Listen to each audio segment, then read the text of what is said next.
Suscríbete a Venganza Perfecta. Nos encantaría saber desde qué parte del mundo nos acompañas. Déjanoslo saber. Ahora, sumerjámonos en la historia de hoy. Capítulo 1. Nuevos comienzos. Bruno Garza estaba de pie junto a la ventana del hospital, viendo cómo el horizonte de Monterrey se encendía con la puesta de sol. Su reflejo le devolvía la mirada, un hombre a principios de sus 30, de cabello oscuro, despeinado por 2 días sin dormir bien, pero con los ojos brillando de asombro. Detrás de él, su esposa, Ximena, acunaba a su hija recién nacida, Emma, cuyos deditos se envolvían alrededor del pulgar de su madre. «Tiene tu barbilla obstinada», murmuró Ximena, exhausta, pero radiante. Bruno se dio la vuelta, con el corazón henchido. «¿Y tu espíritu luchador? ¿Viste cómo les gritó a las enfermeras durante la prueba del tamiz neonatal?» Ambos rieron con esa risa delirante de los padres primerizos, ebrios de amor y falta de sueño. Bruno había construido su despacho de arquitectura desde cero en los últimos 8 años, diseñando edificios que remodelaron el horizonte de la ciudad. Pero ninguno de sus logros se comparaba con esto. Este milagro perfecto de poco más de 3 kilos. Su teléfono vibró. Era Carlos Figueroa, su mejor amigo y socio comercial. «Felicidades, hermano. Está preciosa. No te preocupes por el proyecto del río Santa Catarina, yo me encargo». Bruno se había matado trabajando para terminar su último desarrollo comercial antes de la fecha probable de parto de Emma. El apellido Garza ahora significaba algo en Monterrey. Su padre habría estado orgulloso. Lo habría estado, si hubiera vivido para verlo. «¿Estás pensando en él otra vez?», dijo Ximena en voz baja. Bruno asintió.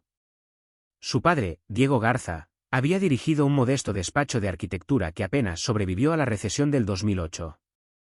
Murió de un infarto hace 5 años, dejándole a Bruno un negocio en apuros, montañas de deudas y un medio hermano en el que nunca confió del todo. Marcelo Luján. ¿Marcelo? Solo el nombre le revolvía el estómago a Bruno. La aventura de su padre con Diana Luján había sido la herida abierta de la familia. Cuando Bruno tenía 10 años, sus padres se divorciaron y su padre se casó con Diana, trayendo a Marcelo, de 12 años, a sus vidas. El chico era encantador con los adultos, pero cruel cuando nadie lo veía. Destruía las maquetas de Bruno, esparcía rumores en la escuela y siempre se hacía la víctima cuando lo atrapaban. Cuando Diego murió, le dejó el despacho de arquitectura por completo a Bruno, su hijo de sangre, el que realmente había obtenido su título y trabajado junto a él. Marcelo había abandonado la universidad 2 veces y había mostrado un interés nulo en la arquitectura hasta que se dio cuenta de que no la heredaría. La demanda que siguió fue encarnizada. Marcelo alegó que le habían prometido ser socio y que Bruno había manipulado a su padre moribundo. Después de 18 meses de guerra legal, el juez falló a favor de Bruno. La firma era suya. Marcelo había jurado venganza. «Me robaste mi futuro», siseó afuera del juzgado. «Me voy a asegurar de que sufras por esto». Eso fue hace 3 años. Bruno había solicitado una orden de restricción después de que Marcelo apareció borracho en su oficina. Desde entonces, puro silencio. «Oye», la voz de Ximena lo trajo de vuelta. «Sea lo que sea que te preocupe, detente. Estamos a salvo. Somos felices. Tenemos todo lo que necesitamos». Bruno le besó la frente y luego miró a Emma, que dormía plácidamente. «Tienes razón. Esto lo es todo». La enfermera entró para la revisión de la noche. «Todo está perfecto», dijo, revisando los signos vitales. «La pequeña Emma es muy fuerte». Después de que se fue, Bruno se acomodó en el incómodo sillón reclinable junto a la cama de Ximena. Su teléfono vibró de nuevo. Era Carlos, enviando fotos de la celebración en la oficina. Teresa Blanco, la mejor amiga de Ximena y diseñadora de interiores del despacho, había encargado un enorme pastel que decía «Es una niña». «Están haciendo una fiesta sin nosotros», dijo Bruno, mostrándole a Ximena las fotos. «Déjalos que celebren. Nosotros estamos exactamente donde tenemos que estar». A medida que terminaban las horas de visita, Bruno luchaba por mantenerse despierto. El zumbido fluorescente del hospital, el pitido distante de las máquinas, el arrastrar de los pies de las enfermeras en el pasillo. Todo se mezclaba en un ruido blanco. Emma estaba aquí, a salvo, perfecta. No tenía ni idea de que en 36 horas su mundo entero detonaría. Capítulo 2. Código azul. El chirrido del monitor cardíaco rompió el silencio de las 2:47 de la madrugada. Bruno se incorporó de golpe en el sillón, con el corazón martilleándole en el pecho. Ximena ya se estaba abalanzando hacia el cunero de Emma, pero una enfermera irrumpió por la puerta primero, seguida de dos más en rápida sucesión. ¿Qué está pasando? La voz de Ximena se quebró. ¿Qué le pasa a mi bebé? El pequeño pecho de Emma apenas se movía. Sus labios tenían un tinte azul. Código azul. Área de cuneros, gritó alguien por un radio. Todo se volvió un caos. Un médico se materializó, ladrando órdenes. Alguien empujó a Bruno hacia atrás mientras sacaban el cunero de Emma corriendo. Él y Ximena los persiguieron por el pasillo, pero los de seguridad los detuvieron en la entrada de los cuneros. Dejen trabajar al equipo, dijo una enfermera, con la mano firme en el pecho de Bruno. Por favor. A través de la ventana, Bruno vio cómo médicos y enfermeras se arremolinaban alrededor de su hija. Alguien le practicaba RCP neonatal. Otro preparaba una jeringa. La línea plana del monitor cardíaco parecía burlarse de su impotencia. Ximena se derrumbó contra él, sollozando. Bruno la sostuvo, con la mente fragmentándose. Esto no es real. Esto no puede ser real. Estaba bien hace 3 horas. Los minutos se estiraron hasta convertirse en eternidades. Finalmente, por fin, el monitor de Emma mostró un ritmo. Débil, pero ahí estaba. El equipo médico se hizo a un lado gradualmente y un médico se acercó a la ventana, con expresión sombría pero aliviada. Está estable, dijo el doctor Reyes cuando se les permitió entrar a una sala de consulta privada. Pero tengo que ser honesto. Esto no debió haber pasado. Los recién nacidos no entran en paro cardíaco sin motivo alguno. ¿Qué está diciendo? Exigió Bruno. Estamos realizando un panel toxicológico completo. Alguien podría haberle administrado algo a su hija. Las palabras cayeron como martillazos. El rostro de Ximena palideció. Alguien le hizo daño.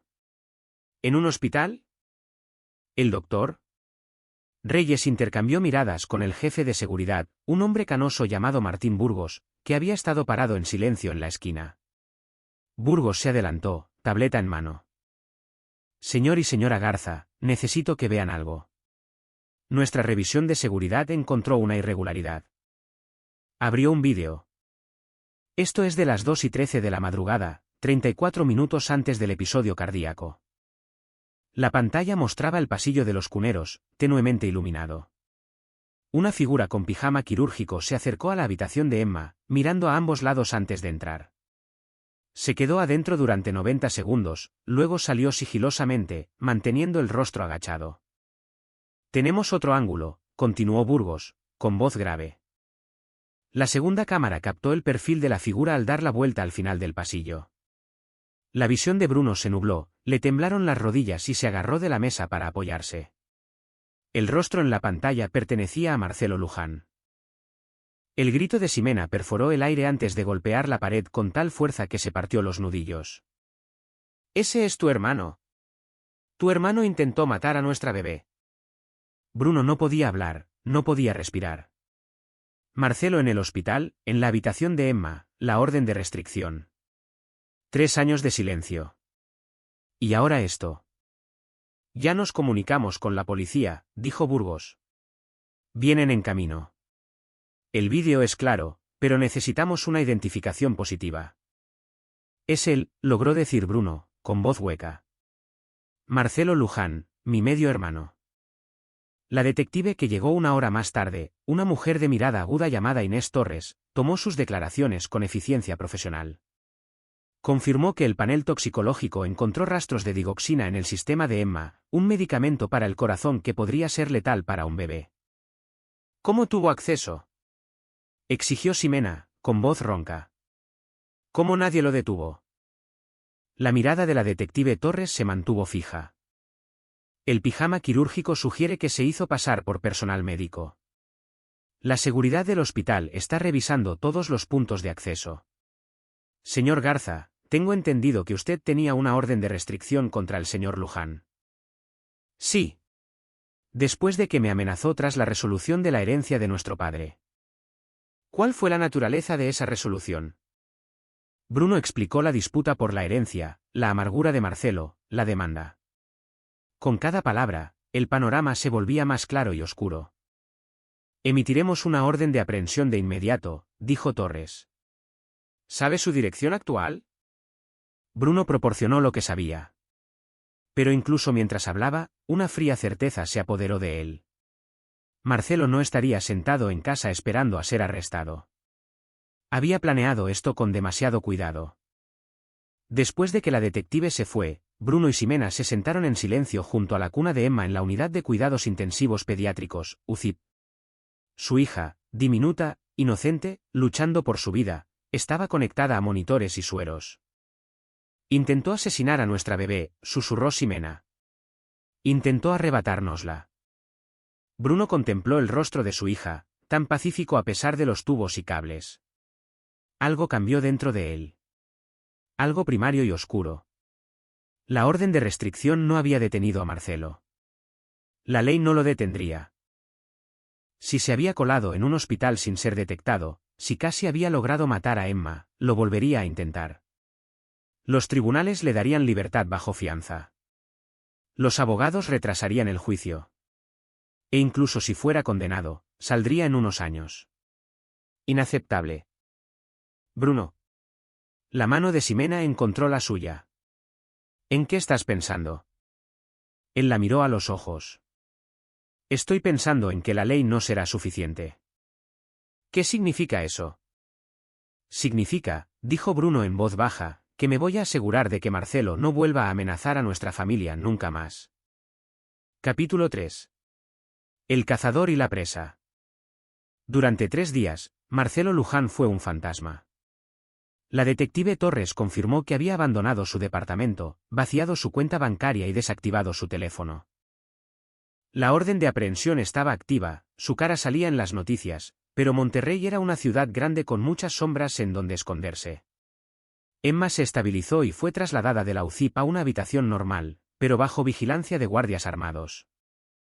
Bruno insistió en quedarse en el hospital, durmiendo por turnos con Ximena, sin dejar a Emma vulnerable en ningún momento. Carlos Figueroa llegó con café y preocupación. Hermano, ¿qué puedo hacer? Solo pídelo. Mantén el despacho funcionando. Necesito tener las manos libres para esto. Carlos estudió el rostro de su amigo. No vas a hacer ninguna estupidez, ¿verdad? Bruno no respondió. Esa noche, mientras Ximena dormitaba en la silla del hospital, Bruno hizo llamadas, no a la policía, sino a personas que operaban en las zonas grises de la ciudad, antiguos clientes, contratistas que habían trabajado por debajo del agua, hombres que le debían favores. Su primera pista vino de una fuente inesperada, Leonor Quiñones, una veterana enfermera de cuidados intensivos que había atendido a Emma. Se le acercó en la cafetería del hospital, con expresión preocupada. Señor Garza, no debería decirle esto, pero... Miró a su alrededor. La noche que su hija entró en paro, hubo otra irregularidad. Alguien accedió a uno de nuestros armarios de suministros con una tarjeta electrónica robada. Quienquiera que lo haya hecho, conocía nuestros sistemas. Marcelo había trabajado en la construcción de hospitales hace años. Bruno se dio cuenta de que conocía los planos y las fallas de seguridad. Hay más. Revisé los registros. Esa tarjeta se usó 3 veces antes de esa noche. Alguien estuvo estudiando la ubicación de su hija, sus horarios. Bruno apretó los puños. Esto no fue impulsivo. Marcelo los había acechado, planeando cada detalle. Gracias, le dijo a Leonor. Puede que le haya salvado la vida a mi hija 2 veces. Ella le apretó el hombro. Encuéntrelo antes de que lo vuelva a intentar. El segundo avance de Bruno provino de un investigador privado llamado Daniel Salazar, un expolicía rudo que había ayudado a verificar las credenciales de los contratistas de la firma. Bruno lo contrató para rastrear los movimientos de Marcelo antes del ataque. El informe de Salazar fue lapidario. Marcelo había sido fotografiado fuera de la oficina de Bruno, siguiendo a Ximena a sus citas prenatales, e incluso sentado en su auto frente a la casa de ellos durante horas. Esto no fue solo venganza, dijo Salazar. Esto fue una obsesión, y los hombres obsesionados no se detienen. ¿A dónde iría? Exigió Bruno. Tiene que tener un escondite. Dinero guardado, identificación falsa. Tal vez. Dijiste que era cercano al antiguo socio de tu padre. Vicente Salas, dijo Bruno lentamente. Siguieron siendo amigos después de que mis padres se divorciaron. Vicente Salas dirigía una empresa de suministros de construcción en el distrito industrial. Exactamente el tipo de lugar donde alguien podría esconderse a plena vista entre almacenes y lotes olvidados. Bruno localizó a Salas en una cantina de mala muerte en la calzada Madero. El hombre, de unos 60 años, se veía curtido y amargado. No tengo nada que decirte, gruñó Salas cuando Bruno se sentó a su lado. Mi hermano intentó matar a mi hija recién nacida. ¿Me vas a decir dónde está? No sé nada. Bruno se inclinó hacia él. Tengo copias de las declaraciones de impuestos de tu empresa de hace 3 años. Las que muestran ingresos no declarados por tratos extraoficiales con el despacho de mi padre. Supongo que al SAT le encantaría verlas. El rostro de Salas se puso morado. Estás fanfarroneando. Ponme a prueba. Hubo un largo silencio. Marcelo vino hace 5 días, dijo finalmente. Quería dinero prestado. Le dije que se largara, pero mencionó que se estaba quedando con alguien en Guadalupe. Una mujer. No me dijo su nombre. No era mucho, pero era una pista. Bruno pasó los siguientes 2 días rastreando ese hilo. Guadalupe no era inmenso. Mostró la foto de Marcelo en moteles, fondas y gasolineras. La mayoría de la gente lo ignoraba, pero el encargado de un motel de mala muerte reconoció el rostro. Sí, ha estado aquí. Habitación 217. Pagó en efectivo por una semana, pero no lo he visto en 2 días. Bruno esperó en su auto al otro lado de la calle, vigilando la habitación 217. Pasaron las horas, nada. Luego, a las 11 de la noche, salió una mujer, despeinada, nerviosa, llevando bolsas de basura al contenedor. Bruno la reconoció por el Facebook de Marcelo de hace años. Sofía Vargas, una exnovia. La interceptó junto al basurero. Sofía Vargas. Ella dio un respingo. ¿Quién es usted? Bruno Garza. El hermano de Marcelo. Ella intentó correr, pero Bruno le bloqueó el paso. No te voy a hacer daño, pero necesito saber dónde está. No lo sé. Intentó asesinar a mi hija recién nacida. Si lo estás escondiendo, eres cómplice de intento de homicidio. El rostro de Sofía se derrumbó. Oh, Dios mío. Él dijo que solo necesitaba un lugar donde quedarse. Me dijo que ustedes dos tenían una disputa de negocios. No lo sabía. ¿Dónde está? No lo he visto desde ayer. Se llevó mi auto, un Honda Civic azul. Ella recitó el número de placas. Dijo algo sobre terminar lo que empezó. Sobre cómo no te merecías la vida que tienes. A Bruno se le heló la sangre. ¿Dijo algo en específico? Mencionó el hospital. Dijo que la seguridad no lo esperaría 2 veces. Bruno ya estaba corriendo hacia su auto, con el teléfono en la oreja. Llamó primero a la seguridad del hospital, y luego a la detective Torres, explicándole la amenaza. Para cuando entró derrapando al estacionamiento, la policía ya rodeaba el edificio, pero Marcelo ya estaba adentro. Un guardia de seguridad lo vio en el 4º piso, cerca del pabellón de maternidad, usando una bata de médico robada. Al ser confrontado, Marcelo echó a correr, llevando a la policía a una persecución por escaleras y pasillos de servicio. Bruno llegó al área de maternidad y encontró a Ximena atrincherada en la habitación de Emma con 2 guardias armados. Estaba temblando pero con expresión feroz, sosteniendo a Emma contra su pecho. «Regresó», susurró ella. «¿De verdad regresó?» La persecución terminó en la azotea. Marcelo, acorralado, sacó un bisturí y gritó amenazas incoherentes. La policía finalmente lo sometió con una pistola Taser. Mientras se lo llevaban a rastras y esposado, Marcelo cruzó la mirada con Bruno a través de una ventana. «Esto no ha terminado», chilló. «Me quitaste todo. Te haré pagar». Bruno vio cómo se lo llevaban, pero en lugar de alivio, solo sintió un frío cálculo. Tenían a Marcelo bajo custodia, pero el sistema judicial era lento. Los abogados podían manipularlo. Los retrasos podrían extenderse por años. Y en el fondo de su ser, Bruno sabía que incluso tras las rejas, la rabia de su medio hermano no disminuiría. Se pudriría.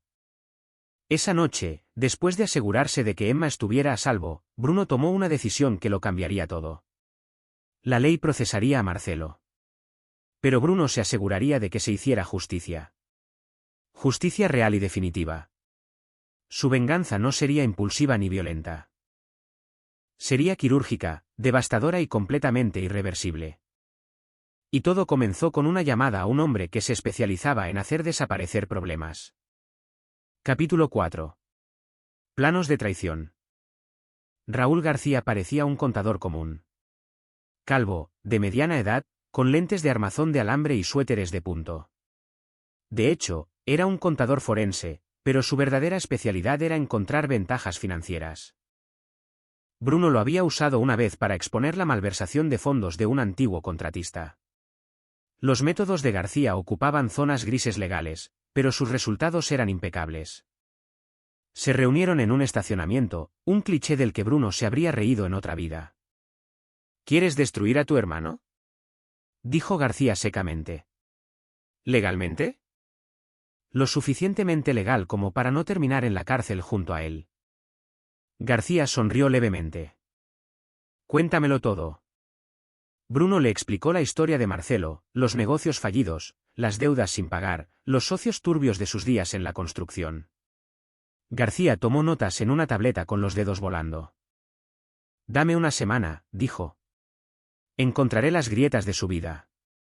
Luego, golpearemos allí hasta que se quiebre. Mientras García trabajaba, Bruno se enfocó en el caso legal. La detective Torres estaba armando una acusación sólida: intento de homicidio, violación de una orden de restricción, allanamiento de morada, agresión.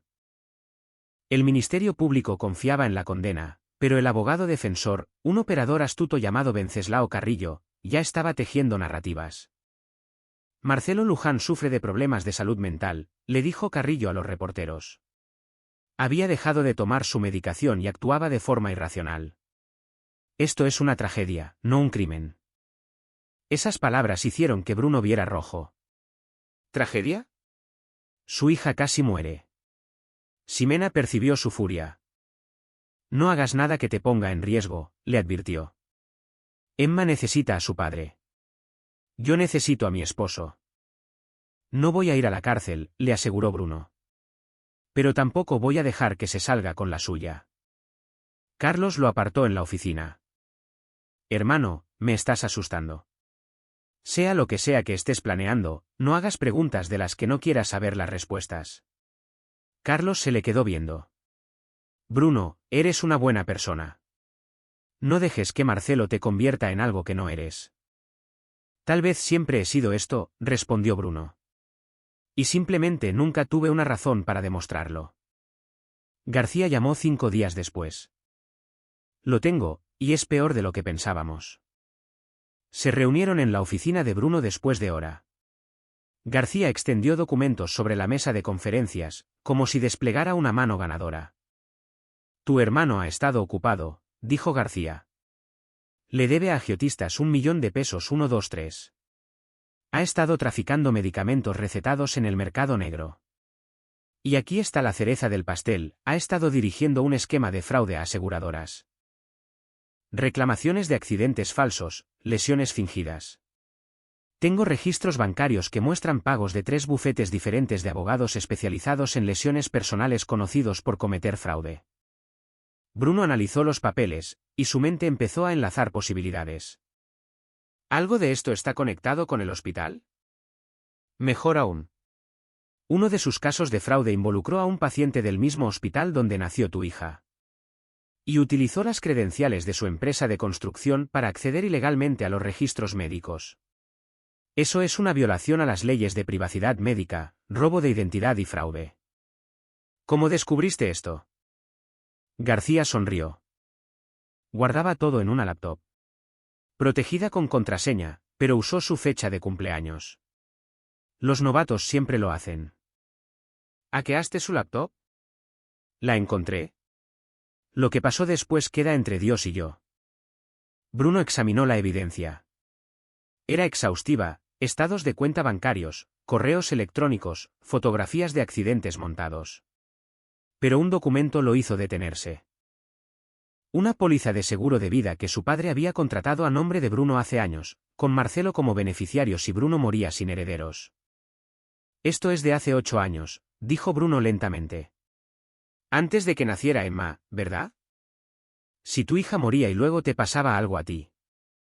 García dejó que la implicación quedara en el aire. El panorama completo cristalizó. Marcelo no solo quería venganza. Quería a Bruno muerto y su linaje exterminado.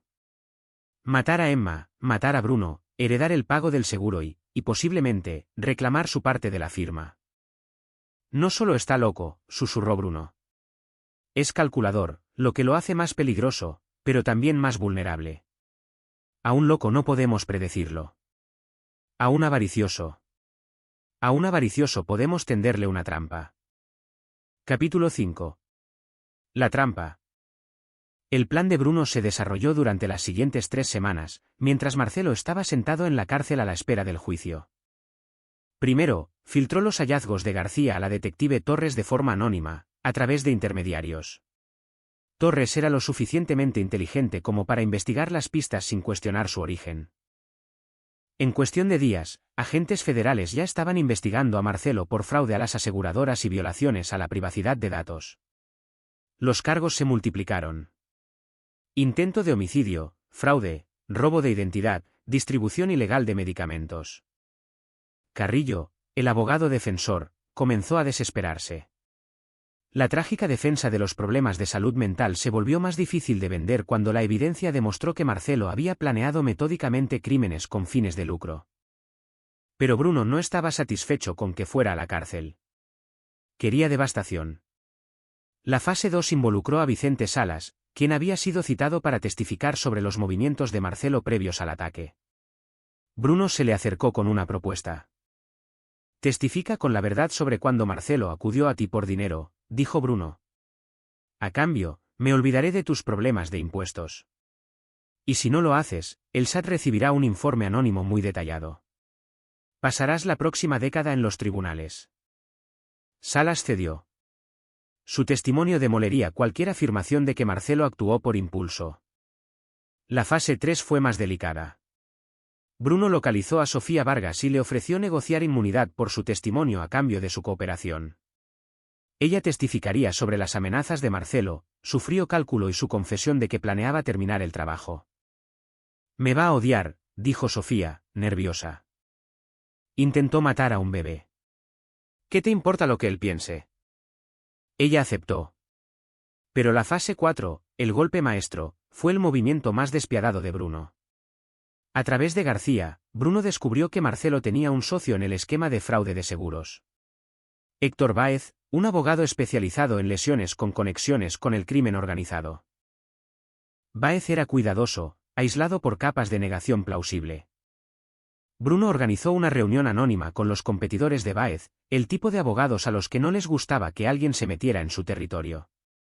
Les entregó copias de los registros de Marcelo que mostraban la participación de Báez.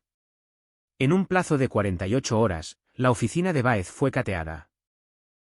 De inmediato, le echó la culpa a Marcelo, brindando un testimonio detallado sobre su esquema de fraude a cambio de una reducción de cargos. Marcelo ahora enfrentaba una docena de cargos federales, traicionado por su propio socio, y con testigos alineados para sepultarlo. El juicio fue programado para 6 semanas después. Carrillo intentó desesperadamente negociar un acuerdo de culpabilidad, pero el Ministerio Público olió sangre. Con los cargos federales adicionales, Marcelo enfrentaba un mínimo de 20 a 30 años.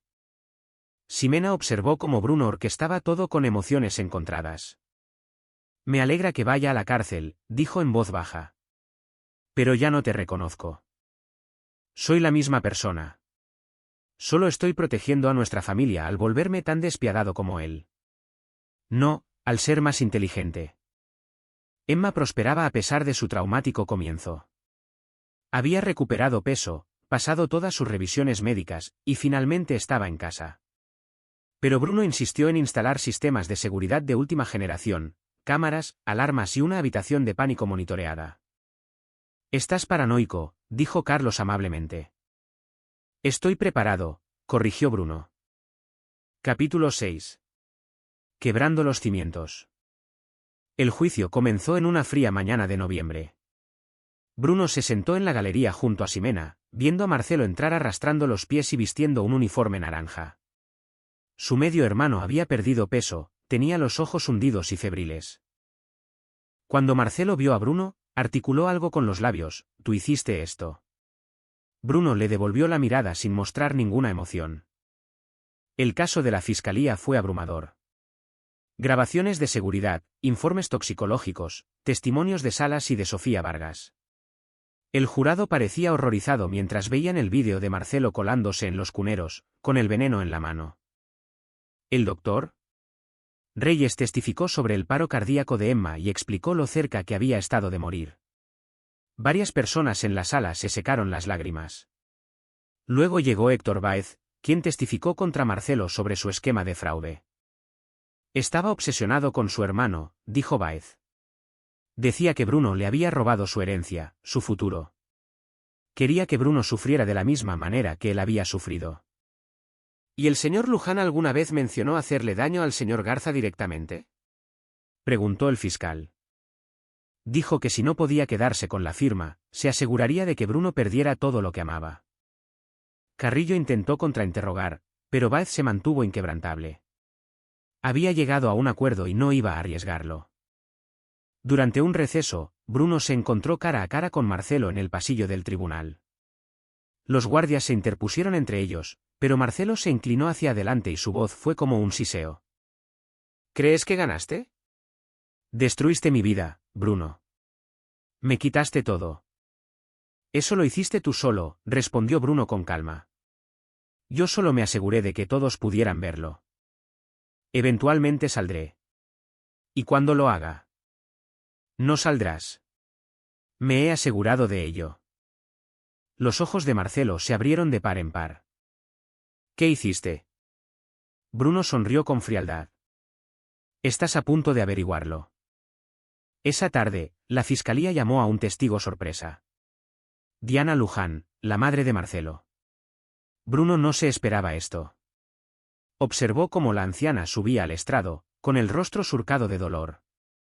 Señora Luján, comenzó el fiscal amablemente. ¿Qué nos puede decir sobre el estado mental de su hijo en los meses previos al ataque? La voz de Diana se quebró. Marcelo me llamaba constantemente. Estaba obsesionado con Bruno. Con el despacho.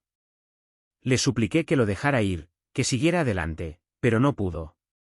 Dijo que Bruno lo había arruinado, que merecía sufrir. ¿Mencionó hacerle daño al señor Garza o a su familia?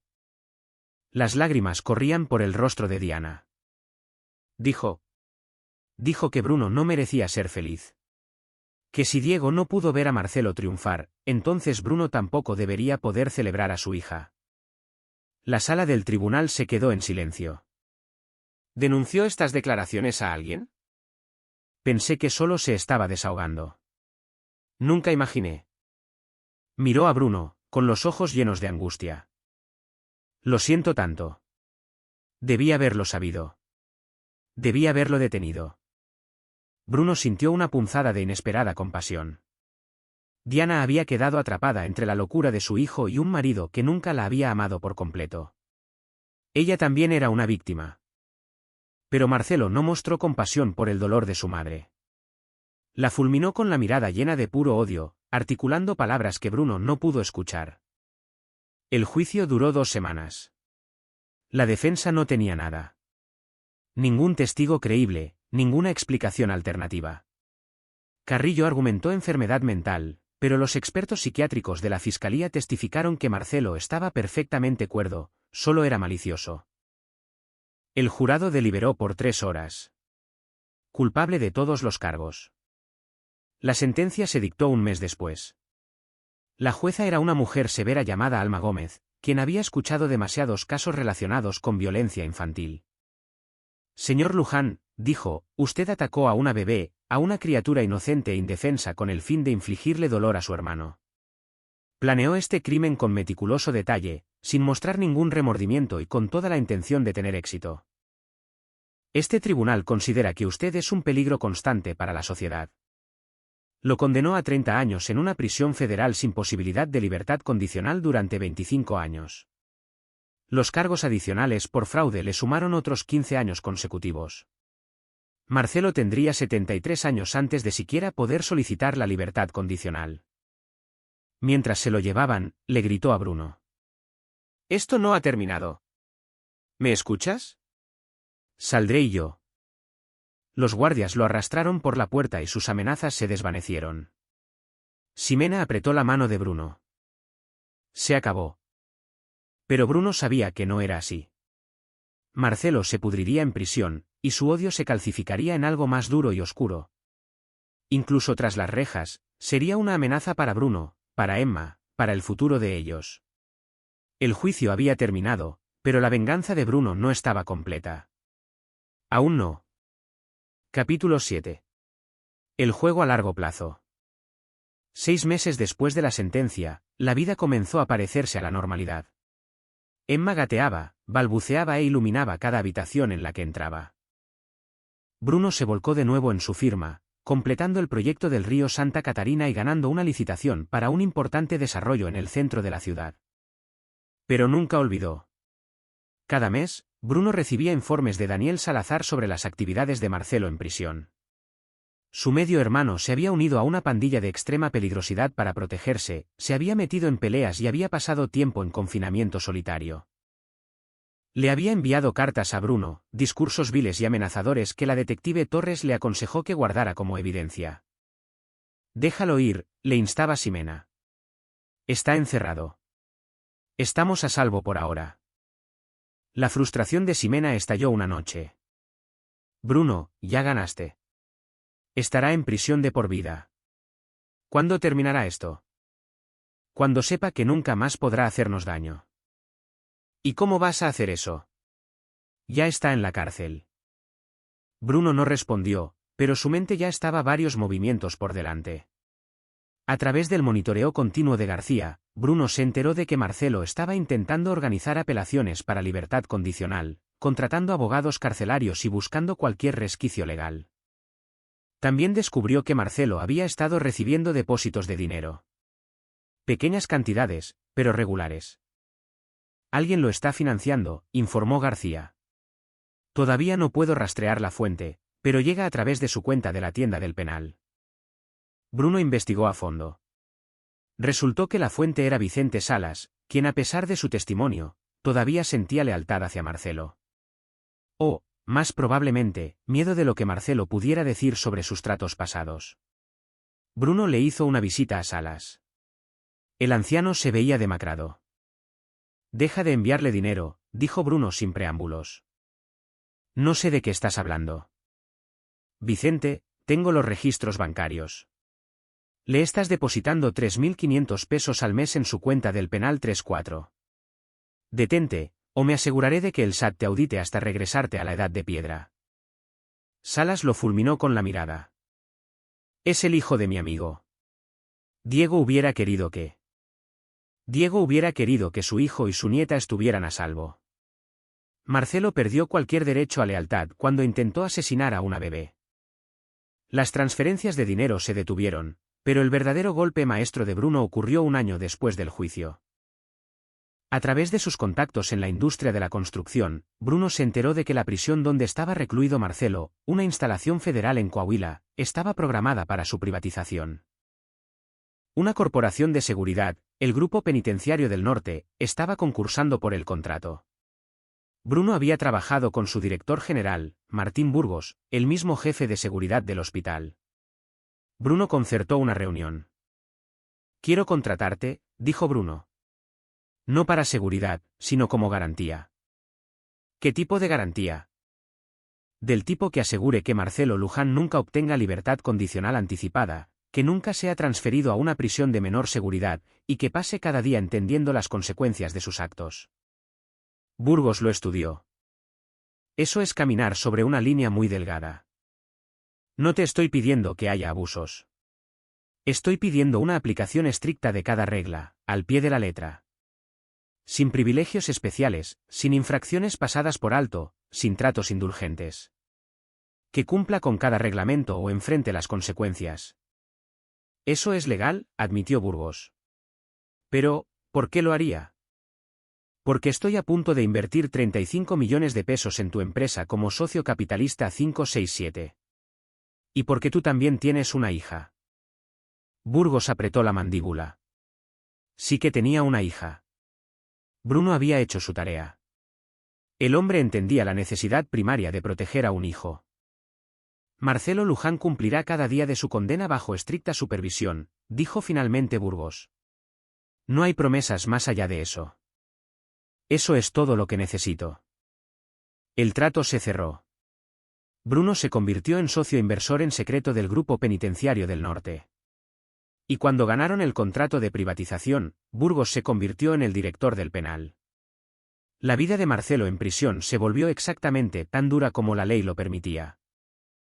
Cada infracción a las reglas, y Marcelo cometía muchas, era castigada con confinamiento solitario prolongado. Cada intento de libertad condicional era contrarrestado con informes detallados sobre su comportamiento violento y su falta de rehabilitación. Pasaron los años. Emma creció de bebé a niña pequeña, y luego a estudiante de preescolar. No tenía memoria del hombre que intentó matarla, y Bruno tenía la intención de mantenerlo así. La firma floreció. Los diseños de Bruno se volvieron icónicos en el horizonte de Monterrey. Contrató a Teresa Blanco como socia de pleno derecho, recompensando su lealtad. Con el tiempo, Carlos se enteró de todo el alcance de las maquinaciones de Bruno, aunque perturbado, nunca lo denunció. Te has convertido en alguien que no reconozco del todo, dijo Carlos. Pero entiendo por qué. He protegido a mi familia, respondió Bruno. Eso es lo único que importa. Capítulo 8. Ecos y el final del juego. 10 años después del ataque, Bruno recibió la noticia de que Diana Luján se estaba muriendo de cáncer. Los médicos decían que le quedaban meses, tal vez semanas. Ella había enviado una carta pidiendo ver a Bruno antes del final. Ximena le aconsejó que no fuera. No le debes nada. Pero Bruno sintió que algo lo atraía hacia la clínica de cuidados paliativos. Diana había testificado en contra de su propio hijo. Eso requería valor. Se veía anciana en la cama del hospital, con tubos y monitores sosteniendo su frágil vida. Cuando Bruno entró, los ojos de la mujer se llenaron de lágrimas. Gracias por venir, susurró. ¿Para qué quería verme? Para pedirte perdón. Y para rogarte algo. La escucho. Marcelo me escribe cartas. Cartas llenas de odio, culpando a todos menos a sí mismo. Se ha convertido en un monstruo. Y sé que, en parte, soy responsable. Se lo permití, lo excusé, lo protegí de las consecuencias. Tosió, sacudiendo todo su cuerpo. Pero sigue siendo mi hijo. Cuando yo me haya ido, él no tendrá a nadie. Te lo pido, te lo ruego. Muéstrale una piedad que yo no merezco pedirte. Bruno no sintió compasión. Intentó asesinar a mi hija. Lo sé, y merece todo lo que le ha pasado. Pero si queda algo de humanidad en ti, no dejes que muera solo en ese lugar. No porque él lo merezca, sino porque te envenenará cargar con tanto odio. Bruno se fue sin prometer nada. Pero las palabras de Diana lo persiguieron. ¿Estaba permitiendo que la maldad de Marcelo lo corrompiera y lo convirtiera en algo igual de frío? Lo discutió con Ximena esa noche. ¿Estoy mal por querer que sufra? No, dijo Ximena con firmeza. Intentó matar a nuestra bebé.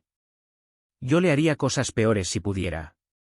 Pero Diana tiene razón en algo, cargar con ese odio durante décadas te dañará. Ya lo ha hecho. Entonces, ¿qué hago? Déjalo ir. No lo perdones. Nunca lo perdones. Pero deja de permitir que él controle tu vida. Ya ganaste, Bruno. Nos protegiste, lo destruiste legalmente, y te aseguraste de que nunca más vuelva a amenazar a Emma. Eso es suficiente. Estate presente para tu familia. No pases los próximos 30 años obsesionado con un hombre pudriéndose en una celda. Bruno se sentó con Emma esa noche, mirándola dormir. Tenía 10 años ahora, era brillante y hermosa, y no tenía ni idea de lo cerca que había estado de morir o de lo lejos que había llegado su padre para vengarla. Tal vez Ximena tenía razón. Tal vez era hora de dejarlo ir. Diana Luján murió 2 semanas después. Marcelo no asistió al funeral por las regulaciones penitenciarias. Bruno sí lo hizo, pagando por un servicio modesto. Se sintió como cerrar un capítulo. Pero el destino tenía un giro más. 3 meses después, Bruno recibió una llamada de Martín Burgos. Tenemos una situación. Marcelo tenía cáncer. Cáncer de páncreas en etapa 4. Le quedaban 6 meses, tal vez menos. Está pidiendo libertad anticipada por razones humanitarias, dijo Burgos. Su abogado está presentando peticiones. Quería que lo supieras. Bruno se sintió entumecido. ¿Se la concederán? Es poco probable dado su historial y la naturaleza de su crimen, pero es posible. Entonces asegúrate de que no suceda. Burgos suspiró. Bruno, el hombre se está muriendo. Tal vez este sea el momento de... No. Se muere en prisión. Ese fue el trato. No estoy seguro de poder vivir con eso. Tienes una hija, Martín. Imagina que alguien intentara matarla. ¿Te gustaría que muriera libre? Silencio. Haré lo que pueda, dijo finalmente Burgos. Pero Bruno sabía que tenía que tomar medidas adicionales. Se puso en contacto con la oficina del Ministerio Público, los defensores de los derechos de las víctimas, con cualquiera que tuviera influencia. Proporcionó cartas que detallaban las continuas amenazas de Marcelo, su falta de remordimiento y su peligro para la sociedad. La libertad por razones humanitarias fue denegada. Marcelo Luján murió en la enfermería de la prisión 9 meses después, solo, a excepción de los guardias. Tenía 56 años. Cuando Bruno recibió la noticia, esperaba sentir triunfo, victoria, alivio. En cambio, se sintió vacío. Capítulo 9. La paz del arquitecto. Bruno estaba en el cementerio donde enterraron a Marcelo, una fosa común para indigentes y olvidados. No había lápida, solo un marcador de metal con un número. Emma, ahora de 11 años, estaba a su lado. Ella había pedido venir, habiendo aprendido finalmente la historia completa de lo que sucedió cuando era un bebé. ¿Intentó matarme? Había preguntado, con voz apagada. Sí. ¿Y te aseguraste de que nunca más pudiera hacernos daño? Sí. Ella había procesado esto durante días, haciendo preguntas, tratando de entender. Ahora, de pie frente a la tumba, deslizó su mano en la de Bruno. ¿Lo odias, papá? Bruno consideró la pregunta. ¿Lo odiaba? La rabia ardiente y consumidora se había apagado hacía años, dejando solo cenizas frías. No lo sé, admitió. Estoy enojado por lo que intentó hacer. Me alegra que ya no pueda lastimarte. ¿Pero odio? Eso es agotador. Mi mamá dice que sacrificaste partes de ti mismo para protegerme. Tu madre es sabia. Emma lo miró. Me alegra estar viva. Me alegra que seas mi papá, pero no quiero que sigas sufriendo por algo que pasó cuando yo era un bebé. Bruno la atrajo hacia sí. Ya no sufro más. Era verdad. Se dio cuenta de que la muerte de Marcelo había cortado la última conexión con esa pesadilla. La amenaza había desaparecido. La venganza estaba completa. Ahora realmente podía vivir. Abandonaron el cementerio juntos. Ximena los esperaba junto al auto, y cuando Bruno llegó hasta ella, le escudriñó el rostro. ¿Estás bien? Creo que sí. Por fin. El viaje a casa fue silencioso, pero pacífico. Esa noche, Bruno se sentó en su estudio, mirando los planos arquitectónicos de su último proyecto, un pabellón de hospital infantil, diseñado con el aporte de Leonor Quiñones, la enfermera que había ayudado a salvar a Emma. Tendría seguridad de última generación, pero también calidez y espacios luminosos diseñados para sanar en lugar de asustar. Lo había financiado él mismo, invirtiendo parte de las ganancias de la firma en una instalación que protegería a otros niños. Carlos pasó por ahí con champaña. Me enteré de las noticias. Pensé que debíamos brindar. ¿Por qué? Por seguir adelante.